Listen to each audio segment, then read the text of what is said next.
Hello बच्चों, सारे students जो अभी MHT CET की परीक्षा आ रही है उसके लिए तैयारी कर रहे हैं, उनके लिए ये वीडियो बहुत ही उपयोगी साबित होने वाला है और उसके लिए मैं ये वीडियो बना रहा हूँ।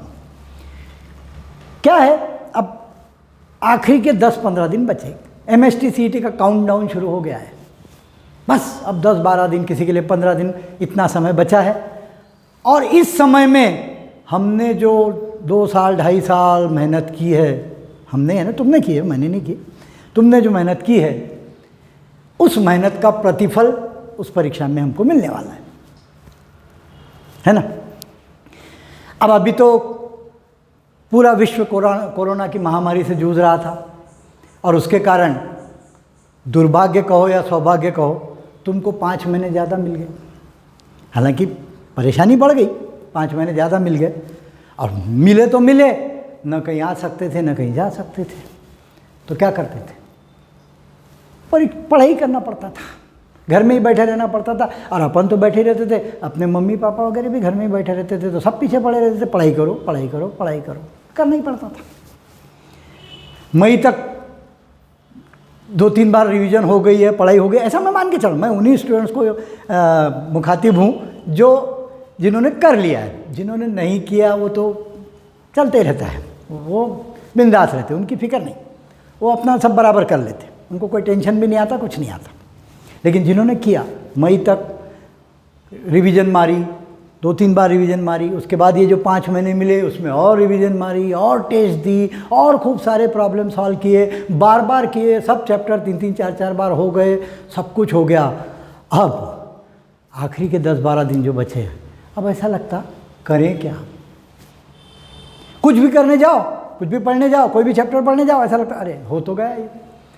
फिर दूसरा चैप्टर देखो, दूसरे सब्जेक्ट का दूसरा चैप्टर देखो, फिर लगता है यार ये भी तो हो गया। कुछ भी पढ़ने जाओ तो ऐसा लगता हो गया। तो फिर क्या, पढ़ना बंद कर दें? अगर पढ़ना बंद कर देंगे तो उसका टेम्पो चले जाएगा। जितने इतना मेहनत हमने की, अब ये 10-12 दिन अगर हम सब बंद करके बैठ जाएंगे तो फिर तो भूल जाएंगे। तो पढ़ाई तो करनी है अभी भी 10-12 दिन, और ज़्यादा करनी है, पूरे कंसंट्रेशन के साथ करनी है। पूरा जो किया है हमने अभी तक उसका सही उपयोग करना है इन 10-12 दिनों में, ये ज़रूरी है। तो फिर अब सवाल, तुम्हारे साइकोलॉजी क्या क्या चलती, दिलो दिमाग में क्या क्या विचार आते रहते, ये मुझे अच्छी तरह से मालूम है, क्योंकि मैं पिछले 40 वर्षों से मैथ्स पढ़ा रहा हूँ। 11वीं 12वीं BSc तक पढ़ाया मैंने, और MHT CET को भी पढ़ाया है। जब MHT CET शुरू हुई थी 20 साल पहले, तब से पढ़ाया है। JEE शुरू हुई, उसके पहले AIEEE थी, उनको भी पढ़ाया है। तो मुझे सब मालूम है स्टूडेंट्स कैसे रहते, स्टूडेंट्स की साइकोलॉजी क्या रहती और उसको कैसे कवर करना चाहिए। तो वो मैं साइकोलॉजी की बात आज तुमसे करने वाला हूँ कि जो तुम्हारे दिलो दिमाग में जो विचार चल रहे हैं, अभी मुझे मालूम है क्या क्या विचार चल रहे हैं, उन विचारों पर हम विचार करेंगे कि जो विचार चल रहे हैं उनको कैसे यूटिलाइज़ करें, इस समय को कैसे यूटिलाइज़ करें, ताकि तुमको जितना भी तुमने काम किया उससे और ज़्यादा सफलता मिले, आज जिस पोजीशन में उससे और ज़्यादा अच्छी सफलता मिले। तो अब दिलो दिमाग में क्या क्या विचार आते वो मैंने यहाँ लिख के रखे हैं। वैसे इंग्लिश में लिखे हैं, मैं समझाऊंगा हिंदी में, लेकिन इंग्लिश में मैंने लिख के रखे हैं क्या क्या दिमाग में विचार आते हैं। पहला विचार आता है जो मैं अभी बोल भी चुका, इन दिस लास्ट मोमेंट, ये जो 10-12 दिन के लास्ट मोमेंट है, इसमें व्हाट शुड स्टडी, क्या पढ़ें, क्योंकि सब पढ़ लिया, सबके प्रॉब्लम भी कर लिए, सबकी टेस्ट सीरीज भी दे दी, बहुत कुछ कर लिया, कर करके थक गए, क्या करना। अच्छा, कैसे करना, ये भी उसमें सवाल है। करना तो फिर क्या करना, कैसे करना, और इस टाइम को उपयोग में कैसे लाना, how this time should be utilise तो करना है, पर क्या करें ये समझ में नहीं आ रहा। एक ये साइकोलॉजी चल रही है, ठीक है। टाइम यूटिलाइज करना चाहते हैं, लेकिन क्या करें कैसे करें, हम सादे शब्दों में तो भामले हुए हैं, या बोर हो गए पढ़ते पढ़ते, अब जान पे आने लगे। लेकिन अभी 10 दिन पढ़ना भी है ही, जरूरी है, नहीं तो सब किए कराए पे पानी फिर जाएगा। और ताकत लगाना है, और समय देना है, पूरा 10-12 दिन लगा दो पूरी ताकत। बस अब समाप्ति पर आ रहा है समय, तो लगा दो। T20 का मैच है, आखिरी ओवर चल रहे हैं, ठोको, जितना ज़्यादा ठोक सकते ठोको, तो रन बनाएंगे। T20 देखते ना, इस साल नहीं भी देखे होंगे तो पहले तो देखे ना, आखिरी ओवर्स में कैसे मारेंगे तभी मैच जीतते ना। दूसरा एक दिमाग में विचार आता कि पढ़ाई तो कर भी ली हमने, सब कुछ है, ठीक है, लेकिन एग्ज़ाम के ड्यूरिंग द एग्ज़ाम पीरियड उस 3 घंटे में क्या हमको टाइम पुर जाएगा, और दूसरा हमको ख्याल में आ जाएगा क्या ये जो इतना सारा किया है, इतना सारा जो पसारा है मैथमेटिक्स का, फिजिक्स का, केमिस्ट्री का, ये सब फटाफट दिमाग की बत्ती जलना चाहिए ना, जल्दी जल्दी। रहता कुछ नहीं, हर क्वेश्चन में एक छोटा सा लॉजिक रहता है, पर वो लॉजिक ख्याल में आना चाहिए। कई बार क्या होता, यहाँ नहीं जमता, पेपर में जम जाता, या कई बार ऐसा होता यहाँ पूरा जमा हो रहता, पेपर में एकदम ख्याल में नहीं आता, पेपर होने के बाद ख्याल में आता, अरे ये ऐसा था। तो क्या हमारी बत्ती वहाँ सही जलेगी, ये भी थोड़ा सा एक टेंशन होता है, तनाव होता है, यह विचार आता है दिमाग। तीसरी बात, कब ये दिन समाप्त हो, बहुत हो गया, ये 10-12 दिन जल्दी ख़त्म होकर जल्दी पेपर समाप्त हो और हम फ्री हो जाएं। और चौथी एक बात और ख्याल में आती, वो उसको ज़्यादा छोटी बात है, वो ये ऐसा लगता है कि परीक्षाएं हमको ही क्यों देना पड़ता, हमसे बड़े लोगों को तो परीक्षा ही नहीं देना पड़ता, हमारी मम्मी को नहीं देना पड़ता, पापा को नहीं देना पड़ता, बड़े भाई बहन जो सर्विस पे लग गए, जिनकी पढ़ाई ख़त्म हो गई, उनको परीक्षा नहीं देना पड़ता, हमको ही परीक्षा देना पड़ता। तो ये थोड़ी सी बेचैनी कहिए, थोड़ी उत्सुकता कहिए, दिमाग में चलते रहता है। अब इसमें से देखो, ये समय खत्म होने की जो बात है ना, ये तो मैं मानता है, वो होता ही है। परीक्षा जितनी नज़दीक आती है ऐसा लगता है हे भगवान जल्दी से ये ख़त्म हो जाए, क्योंकि क्या होता है, मान लो किसी कैदी को 10 साल की सज़ा हुई, 9 साल तक तो उसको कोई तकलीफ नहीं होती, 9 साढ़े 9 साल तक उसको कोई तकलीफ नहीं, मालूम है भाई है ये सज़ा, लेकिन जैसे जैसे उसका छूटने का दिन नज़दीक आता है वैसे वैसे उसकी बेचैनी बढ़ते जाती, उत्कंठा बढ़ते जाती, कब ये ख़त्म हो और कब मैं जेल से निकलूँ। तो वैसे तुम्हारा कुछ हाल है कि कब ये ख़त्म हो और कब हम फ्री हो। दूसरी बात, मैं इधर से शुरू करूँ, इस बात पे बाद में आता हूँ, ये मेन बात है, सिर्फ हमको ही एग्ज़ाम क्यों है? अरे भाई ऐसा नहीं है, सबको एग्ज़ाम है, रोज़ एग्ज़ाम है। तुमको तो भी यूनिट टेस्ट में 1 महीने में, 3 महीने में, 6 महीने में, साल भर में एक बार एग्ज़ाम है। तुम मम्मी के बारे में सोचो, मम्मी को रोज़ दिन में 3 बार एग्ज़ाम देना पड़ता, सोचो कैसे। नाश्ता बनाने की एग्ज़ाम, सुबह का खाना बनाने की एग्ज़ाम, रात का खाना बनाने की एग्ज़ाम, प्रैक्टिकल एग्ज़ाम है, एग्ज़ाम दे रहे हो रोज़ दिन में 3 बार। बाकी छोटे छोटे पेपर तो मैंने बात किया ही नहीं, पर ये पेपरों की तो एग्ज़ाम रोज़ देना ही है, और उसमें भी वो पास और फेल होते हैं। अच्छी बन गई चीज़ तो पास, और ख़राब हो गई तो तुम ही उनको फेल करते ना, हो गए फेल बेचारे। जाने दो, पापा दुकान पे जा रहे, दुकानदार है, ग्राहकों के सवालों के जवाब देना पड़ता है। ऑफिस में काम करते हैं तो बॉस के सवालों के जवाब देना पड़ता है। प्रोफेशनल है तो क्लाइंट्स के सवालों के जवाब देना पड़ता है, उनकी समस्याओं को सुलझाना पड़ता है। तो हर एक को परीक्षा रोज़ देना है, रोज़ है। मैं तो कहता हूँ ज़िंदगी इम्तहान है, ज़िंदगी इम्तहान लेती है, गाना था, लेकिन ज़िंदगी खुद ही एक इम्तहान है जिसमें रोज़ परीक्षा देना है। तुमको तो भी इंटरवल में एग्ज़ाम देनी है, वहाँ तो रोज़ एग्ज़ाम देनी है और रोज़ पास होना है। सोचो एक भी दिन फेल होगा तो कितनी आफत होती उनकी, तो उनको तो रोज़ पास होना है। और भी छोड़ो, अभी ये मैं वीडियो बना रहा हूँ, ये भी मैं एक परीक्षा दे रहा हूँ। अगर मेरा वीडियो सबको पसंद आया, बहुत अच्छा लगा, तो मैं पास हो गया। और तुम सब में बोले अरे क्या बकवास कर, फालतू का भाषण दे रहे थे, हो गया मैं फेल। हर चीज़ परीक्षा है, तो ये मत सोचो कि तुम्हें परीक्षा दे रहे, परीक्षा है, परीक्षा एक रोज़मर्रा का काम है बस। तो इस परीक्षा को भी एक भाई है, देना है बस, उसको ज़्यादा उसका हवा मत बनाओ। एक अच्छी तरह से काम करके हमको सफलता हासिल करनी है, और ये रोज़ का काम है। आज एक परीक्षा देंगे, कल दूसरी देंगे, देते रहेंगे, ज़िंदगी भर परीक्षाएं देते रहना है।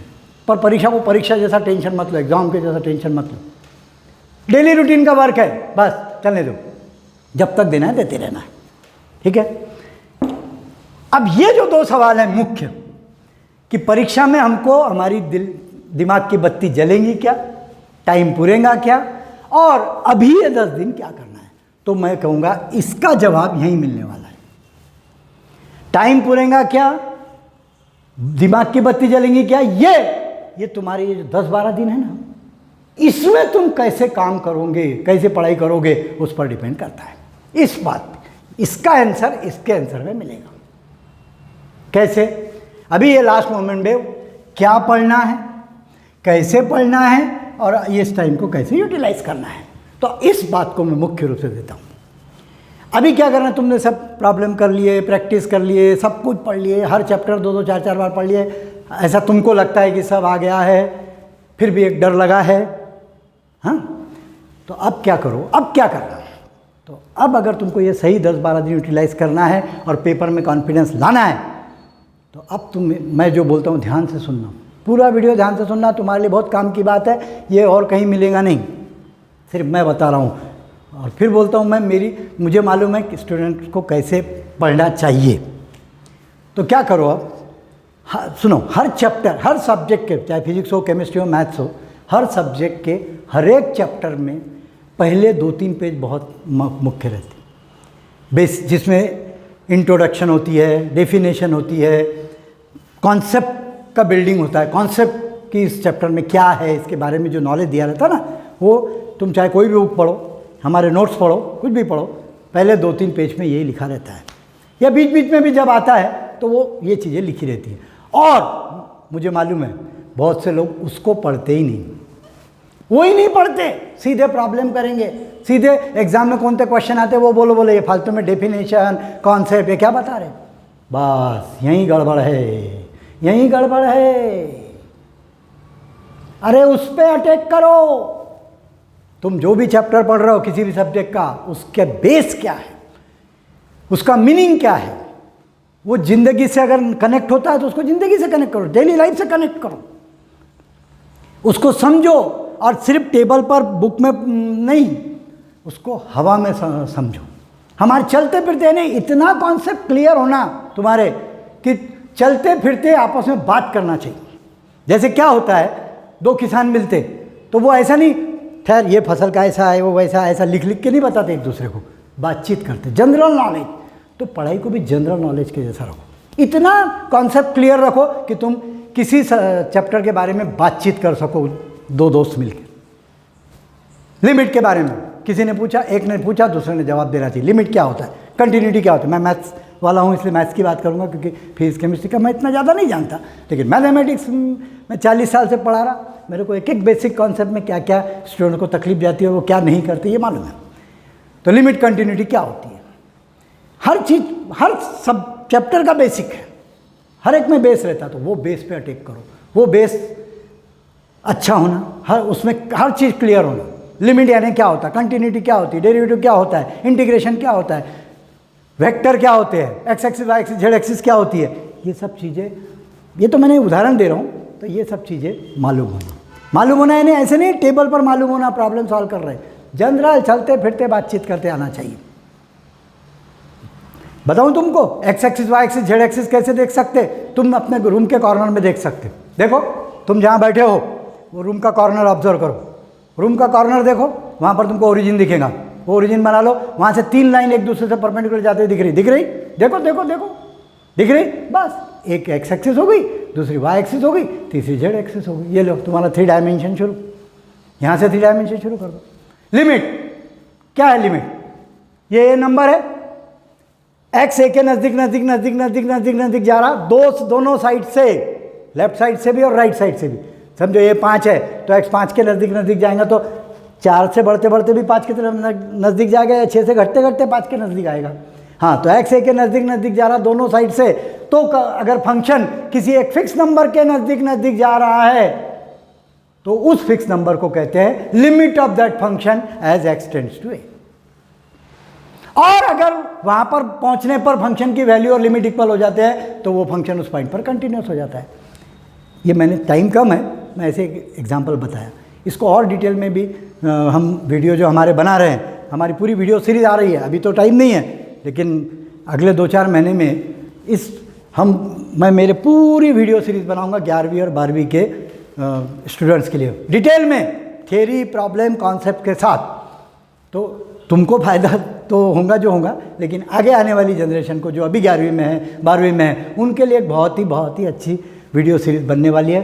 वो देख लेंगे, उससे कर लेंगे, उसमें नोट्स भी रहेंगे, तो तुमको कहीं जाने की उन लोगों को ज़रूरत नहीं। अब तुमको तो नहीं, तुम तो अभी निकल जाओगे, पर तुम्हारे छोटे भाई बहनों के हिसाब से और परिचितों के हिसाब से बता रहा हूँ कि उनको कभी तकलीफ नहीं जाएगी, कहीं ट्यूशन लगाने की ज़रूरत नहीं, कहीं कुछ करने की ज़रूरत नहीं, उसी पर से सब कुछ हो जाएगा।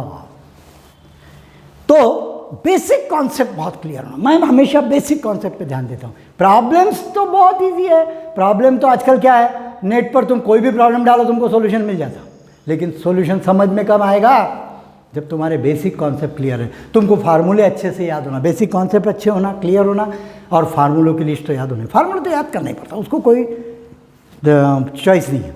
फार्मूले याद नहीं रहेंगे तो कहाँ से लगाओगे पेपर में। तो फार्मूलों की लिस्ट, बेसिक कॉन्सेप्ट, अब क्या करना, तो इसको कैसे करना, तो अब एक काम करो, हर एक चैप्टर को एक एक बार ध्यान से पढ़ लो।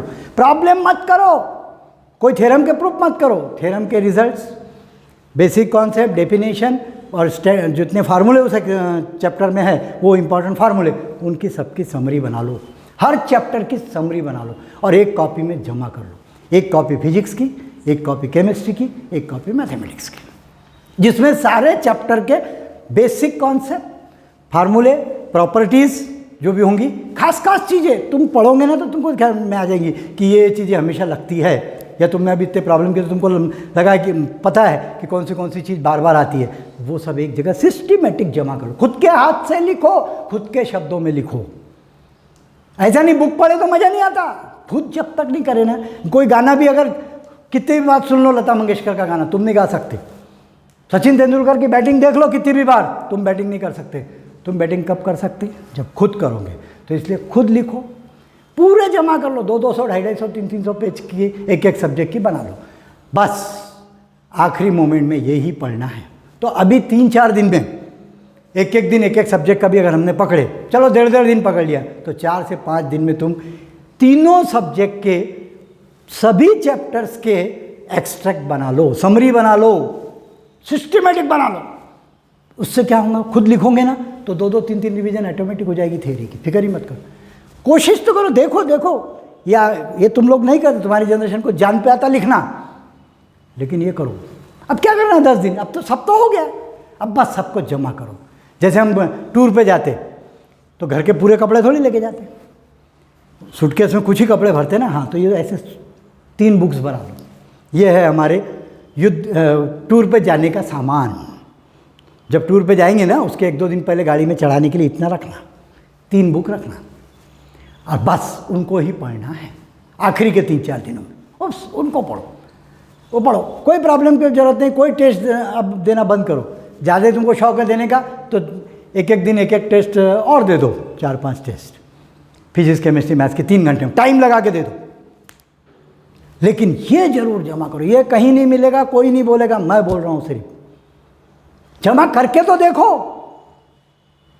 डायलॉग्स के साथ। मैं तो हमेशा डायलॉग्स के साथ पढ़ाता हूँ, मेरे पढ़ाए हुए स्टूडेंट्स को मालूम है मैं कैसे डायलॉग के साथ पढ़ाता हूँ, हंसी मजाक करते हुए पढ़ाता मैं हमेशा। तो वैसे ही डायलॉग्स के साथ हम, मेरे स्टूडेंट तो डायलॉग के साथ लिख लेते हैं, उल्टा करके साइन चेंज।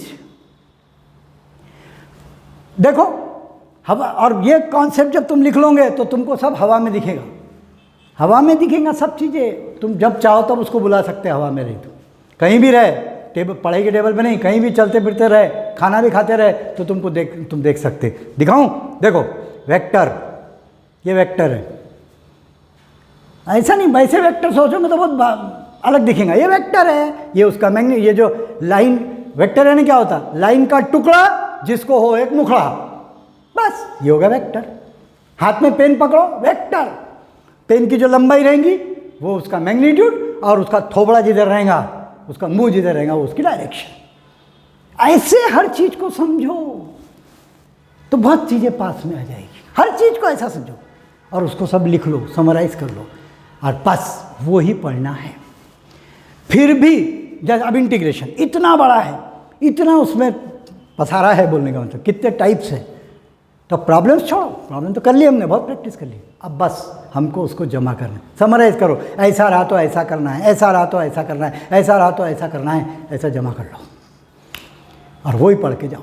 तो निश्चित रूप से बिल्कुल पेपर में लॉजिक ख्याल में, प्रॉब्लम देखते से तुमको ख्याल में आ जाएगा, अरे ऐसा है, ऐसा करना है, और फट से तुम विद इन टाइम तुम उसको सॉल्व कर सकते हैं। बराबर है। तो बेसिक कॉन्सेप्ट पे ध्यान दो, समरी करो, हर सब्जेक्ट के हर चैप्टर की समरी करो, एक्सट्रैक्ट करो, और बस ये जमा करके बस ये पक्का कर लो कि बस इतना ही पढ़ के जाने को समय है हमारे पास, पेपर के पहले दिन या 2 दिन पहले से, ये जरूर करो। और अब एक सुविधा मैं तुमको और यहाँ पे दे सकता हूँ, देने की इच्छा है मेरी, कि ये वीडियो अगर तुमको पसंद आए तो लाइक करो, सब्सक्राइब करो। बोलते ना आजकल तो सोशल मीडिया पे बहुत सारे वीडियो रहते हैं, सभी बोलते हैं हमारे वीडियो को लाइक करो, सब्सक्राइब करो, चैनल को सब्सक्राइब करो, कमेंट करो। मैं क्या कहता हूँ, लाइक करो, लेकिन अगर लाइक होता होगा तो लाइक करो, नहीं तो क्या होता, कोई का भी वीडियो आया, हमको पसंद आए ना आए, वो बोलता बेचारा लाइक करो, अपन लाइक करते, जा तेरी आत्मा खुश। सब्सक्राइब करो, अच्छा ठीक है ले सब्सक्राइब कर लेते, और भेज देना हमको, हम देखेंगे कि नहीं देखेंगे ये हमारी मर्जी। कमेंट करो, कमेंट, हाँ अब कमेंट में मैं ऐसा नहीं बोल रहा, लाइक अगर सही में पसंद आया तो लाइक करना, अच्छा लगे आगे क्या और देखना है तो सब्सक्राइब करना, और कमेंट करना तो ऐसा नहीं करना सर बहुत अच्छा गाइडेंस दिया आपने, सब सर ने आपने बहुत अच्छा किया है, ये नहीं होना मेरे को। अगर तुमको कमेंट करना है तो ऐसे करो, तुम पहले 3-4 दिन पूरे बेसिक कॉन्सेप्ट जैसा मैंने बोला वैसा लिख लो, जमा कर लो। और फिजिक्स केमिस्ट्री का तो मैं नहीं बोल सकता, लेकिन मैथमेटिक्स की जितने भी बुक पूरी बन जाएगी तुम्हारी, सारे चैप्टर हो जाएंगे सबके एक्सट्रैक्ट। उसके बाद तुम ये देखो कि तुमको काय में तकलीफ जाती है, कौन सा कॉन्सेप्ट समझ में नहीं आता, किस में कन्फ्यूज़न हो रहा है, वो तुम अगर कमेंट में दोगे, और तो ज़्यादा से ज़्यादा कमेंट अगर आए तो निश्चित रूप से हम उसके लिए वीडियो बनाऊंगा, सिर्फ तुमको बेसिक कॉन्सेप्ट उसमें मैं समझाऊंगा और आइडिया क्लियर करूंगा। प्रॉब्लम नहीं सॉल्व करूंगा मैं, प्रॉब्लम मत देना कि ये प्रॉब्लम करो वो प्रॉब्लम, ऐसे तो हज़ारों प्रॉब्लम है, उतना टाइम है नहीं, कर सकता ये मत सोचना मेरे को आते नहीं, आ जाएंगे, लेकिन वो समय नहीं है। तो सिर्फ हम अभी हमारे पास सिर्फ बेसिक कॉन्सेप्ट जो हमने किया है उसको कवर करना है, डेकोरेट करना है। जितना खाना बहुत बना लिया, अब खाना है, हाँ तो बस, तो अच्छी तरह से बेसिक कॉन्सेप्ट वाला खाना खाओ तो निश्चित रूप से तुमको सफलता मिलेगी। बराबर है। तो कमेंट्स भी मैं फिर से कहता हूँ, ऐसे कमेंट्स करो कि भाई हमको ये कन्फ्यूज़न है वो कन्फ्यूजन, ज़्यादा से ज़्यादा जिसके कमेंट्स आएंगे, अब क्या है मेरे को तो मालूम है कहाँ कहाँ तकलीफ होती है, वो मैं बना भी दूँ, लेकिन उतना समय रहता नहीं, इसलिए तुम जितना बोलोगे ज़्यादा से ज़्यादा तकलीफ कौन से बच्चों को कहाँ हो रही है, ये अगर हम मेरे को मालूम पड़ जाए तो मैं ऐसे कुछ वीडियो बना के दे सकता हूँ। हम डॉक्टर के पास भी जाते तो डॉक्टर को हम बताते कि हमको तकलीफ क्या है, ऐसा नहीं डॉक्टर साहब देख लो हमको कहाँ तकलीफ है, ऐसा नहीं होता। तो खुद तुम्हारी तकलीफ कमेंट्स के साथ शेयर करो, निश्चित रूप से हम उसका जवाब देने का प्रयत्न करेंगे, और कुछ वीडियो ऐसे बनाएंगे कि जिसमें हार्ड कॉन्सेप्ट जो है या जो ज़्यादा से ज़्यादा बच्चों को कंफ्यूज कर रहे हैं, ऐसे कॉन्सेप्ट का निवारण करें, बहुत ही क्लियरली उनको मैं समझाऊंगा। तो इसी आशा और विश्वास के साथ तुम सबको शुभकामनाएं देता हूँ। पर ये जरूर करो, एक्सट्रैक्ट बनाओ हर चैप्टर का, तो ही तुम सफल होंगे, तो तुम्हारे को वहाँ पे पेपर में कभी तकलीफ नहीं होंगी, ये बात ख्याल रखना। खुद हवा में चलने दो, सब चीज़ें पढ़ के पूरे दिमाग में, टेबल पे नहीं, चलते फिरते हर चीज़ दिखना चाहिए, क्योंकि पेपर में हवा ही साथ में जाने वाली है। एग्जामिनेशन हॉल में कौन जाएगा तुम्हारे साथ? हवा। तुम सब चीज़ों को तुम्हारे सबकॉन्शियस माइंड में डाल दो, बेसिक कॉन्सेप्ट लिख भी लो, और लिखने के साथ साथ सबकॉन्शियस माइंड में डाल दो। सबकॉन्शियस माइंड में डाली हुई चीज़ कभी भूलता नहीं इंसान, तो ऐसा करो, सबकॉन्शियस माइंड में डालो, ऊपर ऊपर से नहीं, फिट कर लो, ज़िंदगी भर के लिए याद रहना चाहिए ये चीज़ें जो तुमने पढ़े। तो ये कब होगा? जब तुम ये ऐसा एक्सट्रैक्ट निकालोगे तभी होगा। तो ऐसा करो, ये समय भी उपयोगी, समय की भी उपयोगिता होगी, और तुम्हारा बहुत बहुत ज़्यादा फायदा होगा। देख लेना, नहीं होगा तो एग्ज़ाम होने के बाद कमेंट करना कि तुम्हारा वीडियो बहुत ही ख़राब था, हमारे को घाटा हो गया उससे, और अगर अच्छा लगे तो जनरल कमेंट्स बाद में करना। और आगे आने वाली पीढ़ी के लिए तो हम वीडियो सीरीज़ बना ही रहे हैं, वो तो उनको मिलेगी, वो लकी है, तो उनको वो मिलने वाली है। और लाइव क्लासेस भी हमारी खंडेलवाल मैथ्स एकेडमी में चालू होने वाली है, तो किसी को, छोटे भाई बहनों को अगर ज्वाइन करना, वो बात की बात है, वो छोड़ो, अभी तुम अपने जो एम है उस पर फोकस करो, और इस तरह से करो, और मुझे बताओ, ज़्यादा से ज़्यादा लोगों को अपने दोस्तों में शेयर करो, ताकि सबका फायदा हो, सबका साथ सबका विकास कहते हैं ना। तो इस प्रकार करो तो निश्चित रूप से तुमको ज़रूर सफलता मिलेगी। पुनः एक बार सबको शुभकामनाएं देते हुए बहुत अच्छे मार्क तुम स्कोर करो, यही शुभकामनाएं मैं देता हूँ। धन्यवाद।